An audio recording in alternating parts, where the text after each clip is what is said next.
उत्तर 24 Pargana जिलार Barasat medical कलेजेर मर्गेर बिरुद्धे उठल मृतेर चोख चुरिर अभियोग।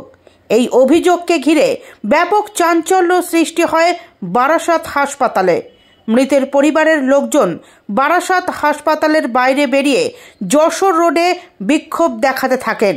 এদিকে মঙ্গলবার সন্ধ্যা নাগাদ ওই রাস্তা দিয়েই বনগাঁ থেকে ফিরছিলেন মুখ্যমন্ত্রী মমতা বন্দ্যোপাধ্যায়। মুখ্যমন্ত্রীর গাড়ির কনভয় আটকে যশোর রোডে বিক্ষোভ দেখাতে থাকেন পরিবারের লোকেরা। মুখ্যমন্ত্রী গাড়ি থামিয়ে দেন, কথা বলেন মৃতের পরিবারের সঙ্গে। মুখ্যমন্ত্রী মমতা ব্যানার্জি বলেন, সঠিক তদন্ত করা হবে, যদি অপরাধ সত্যি হয় তাহলে অভিযুক্তর ব্যবস্থা নেওয়া হবে। পাশাপাশি মৃতের পরিবারকে অর্থাৎ মৃত ব্যক্তির মাকে দুদিনের মধ্যে প্রক্রিয়া সম্পন্ন করে সরকারি চাকরিও দেবেন বলে প্রতিশ্রুতি দেন তিনি। কথা বলে নিয়েছি এবং যেটা ঠিক করলাম সেটা হচ্ছে যদি এই ঘটনা কেউ করে থাকে টোটাল এনকোয়ারি অর্ডার দিলাম এবং 2 হচ্ছে তার বিরুদ্ধে অ্যাকশন নেওয়া হবে, সিসিটিভি ফুটেজে দেখা হবে এবং যে পরিবারের এই ঘটনা ঘটেছে তাদেরকে প্রয়োজনীয় ক্ষতিপূরণও দেওয়া হবে। যে মারা গেছে তাকে তো ফিরে পাওয়া যাবে না, কিন্তু যারা এই অপরাধটা করেছে তাদের বিরুদ্ধে যাতে বিচার পান আপনারা তার জন্য এনকোয়ারি করে শাস্তি দেওয়া হবে। এবং অ্যাক্সিডেন্টটা যেটা রাস্তায় হয়েছে মর্মান্তিক, আমি আপনাদের পরিবারকে সমবেদনা জানাচ্ছি। কারণ মাত্র 35 বছর বয়স, এই এত কম বয়সে তার বাড়ি থেকে কেউ আছে কাজ করে না, তো তার বউ কি কাজ করতে পারবে?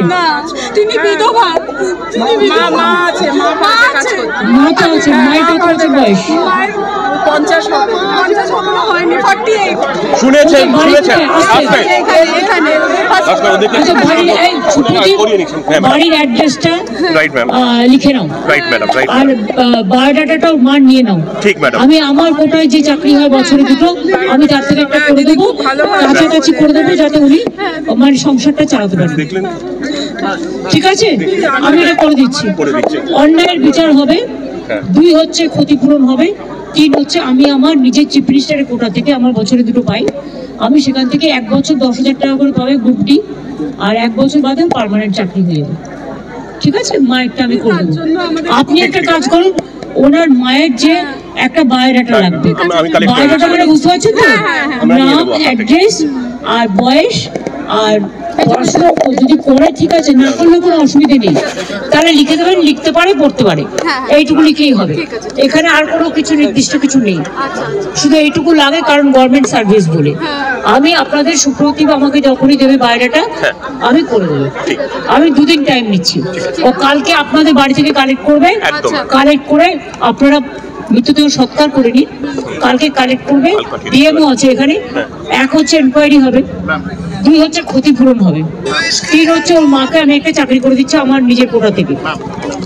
বায়োডাটাটা সুপ্রতিম আমার কাছে পৌঁছে দেবে, কালকের মধ্যে যদি সন্ধ্যাবেলা গৌতমদার হাতে পৌঁছে দেবে বলে রাখবো, তাহলে আমি পরশু দিনই অ্যাপয়েন্টমেন্ট লেটার একদম ম্যাডাম কাল পৌঁছে দেবো, ওদের বাড়িতে এসে পৌঁছে দেবে, কাল পৌঁছে যাবে ম্যাডাম। বর্তমানে বারাসাত হাসপাতালে সুপারের দায়িত্বে যিনি ছিলেন তাকে বদলি করা হয়েছে। মৃতের পরিবার সূত্রে জানা গিয়েছে, সোমবার ভোরে 1 নম্বর রেলগেটের কাছে পথ দুর্ঘটনায় প্রীতম ঘোষ গুরুতর আহত হন। তাকে আহত অবস্থায় বারাসাত হাসপাতালে নিয়ে এলে সেইখানেই তার মৃত্যু হয়। এরপর মৃতদেহ বারাসাত হাসপাতালের মর্গে রাখা হয়েছিল। মঙ্গলবার পরিবারের লোকজন ওই মৃতদেহ ময়না তদন্তের পরে নিতে গিয়ে দেখেন প্রীতমের একটি চোখ উধাও। বলা হয় ইঁদুরে চোখ খেয়ে নিয়েছে। পরিবারের লোকজন কিছুতেই তা মানতে নারাজ। বরফের মধ্যে রাখা মৃতদেহ কি করে ইঁদুর একটি চোখ খেয়ে নেয় তা নিয়ে তারা প্রতিবাদে গর্জে ওঠেন। হাসপাতালের ভেতর থেকে তারা বেরিয়ে এসে যশোর রোডে অবরোধ করে বিক্ষোভ দেখাতে থাকেন। ইতিমধ্যেই কলকাতায় ফেরার জন্য মুখ্যমন্ত্রীর কনভয় সেখানে পৌঁছয়। সমস্ত ঘটনা জানতে পেরে মুখ্যমন্ত্রী গাড়ি থামিয়ে দেন, নিজেই ওই ঘটনায় হস্তক্ষেপ করেন এবং ক্ষতিপূরণ ও সরকারি চাকরির প্রতিশ্রুতি দেন। একই সঙ্গে এই মৃতদেহের চোখ উধাও হয়ে যাওয়ার ঘটনায় তদন্তের নির্দেশ দেন মুখ্যমন্ত্রী। মমতা বন্দ্যোপাধ্যায়ের হস্তক্ষেপে পরিস্থিতি শান্ত হয়। পরিবারের লোকজন বিক্ষোভ ও অবরোধ তুলে নেয়। মুখ্যমন্ত্রীর কনভয় কলকাতার দিকে রওনা দেয়। যেভাবে চোখটা তুলে নেওয়া হয়েছে, তাহলে এত বড় হসপিটাল বারাসাত, ঠিক আছে, এখান থেকে যে এইভাবে ব্যবসা চলছে, সাধারণ একটা গরিব মানুষ বা সারাদিন ধরে যে এইভাবে কাল থেকে এইভাবে বডি আছে, আজকে তো সারাদিন ধরে একবারও তো জানাতে পারতো।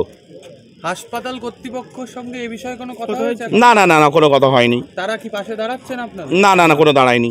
তো এটা তো জানানো উচিত, বাড়ির লোককে তো জানানো উচিত ছিল, একবার তো জানানো উচিত ছিল। যখন বডি ফ্রিজিং করা হয়েছে তখন চোখ ছিল? হ্যাঁ ছিল।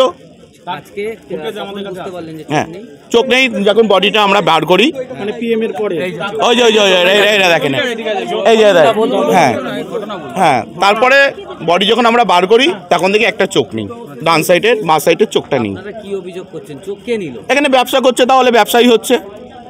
চোখ কি? হ্যাঁ, তাহলে সুপারকে আমরা যখন দেখা করতে গেছে, সুপার নেই, বলছে চেঞ্জ হয়েছে, ঠিক আছে, কারণ নতুন চেঞ্জ হয়েছে, তাহলে সেটা হতে পারে। কিন্তু মানে একটা জিনিস যে তাহলে হ্যাঁ দায়টা কে নেবে? এর বিরুদ্ধে কি থানায় অভিযোগ করবেন আপনারা? হ্যাঁ নিশ্চয়ই করব, কেন করব না আমরা।